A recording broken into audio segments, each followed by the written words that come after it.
अस्सलामुअलैकुम सामीन। 30 रबीउल आखिर और 23 अक्टूबर है। ख़बर का उन्वान है बिहार में तेजस्वी यादव ही वज़ीर आला होंगे। दरअसल कांग्रेस पार्टी ने और दूसरी जो इत्तेहादी पार्टियां हैं उनके नाम के बारे में अभी तक बाज़ाब्ता ऐलान नहीं किया था, लेकिन अभी चंद मिनट पहले तेजस्वी यादव के नाम पर बाज़ाब्ता इत्तिफाक हो गया है।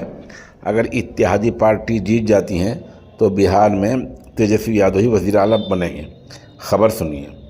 बिहार चुनाव के पहले दौर से पहले महागठबंधन ने आज एक मुश्तरका प्रेस कॉन्फ्रेंस की है, जिसमें महागठबंधन तेजस्वी यादव को अपने वज़ीर आला के ओहदे के लिए उम्मीदवार के तौर पर ऐलान किया है और कांग्रेस के सीनियर रहनुमा अशोक गहलोत ने महागठबंधन के जीतने पर वज़ीर आला और नायब वज़ीर आला के चेहरे के तौर पर बितरतीब तेजस्वी यादव और मुकेश सहनी के नाम का ऐलान किया है। अगर ये जीत जाते हैं तो तेजस्वी यादव वज़ीर आला होंगे और मुकेश सहनी नायब वज़ीर आला होंगे, इस मतलब का ऐलान हुआ है। तेजस्वी यादव ने कहा, हम लोगों को बिहार बनाने का काम करना है।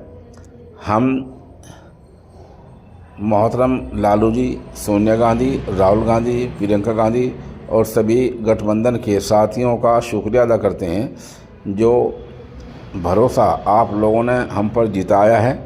उस उम्मीद पर हम ज़रूर खरे उतरेंगे। उन्होंने एनडीए पर निशाना साधते हुए कहा कि ये थके हुए लोग हैं, ये सिर्फ इख्तिदार के भूखे हैं।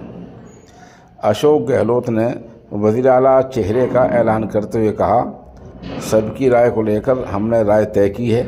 इस बारे में चुनाव में तेजस्वी यादव वज़ीर आला का चेहरा होंगे। अशोक गहलोत ने आगे कहा, देश के जो हालात हैं वो परेशान कुन हैं, तशवीश वाले हैं। देश किस रुख में जा रहा है कोई नहीं जानता। देश में बेरोज़गारी है। हम सब की जिम्मेदारी बनती है कैसे वक्त में देश क्या चाहता है हर बात का ख्याल रखा जाए।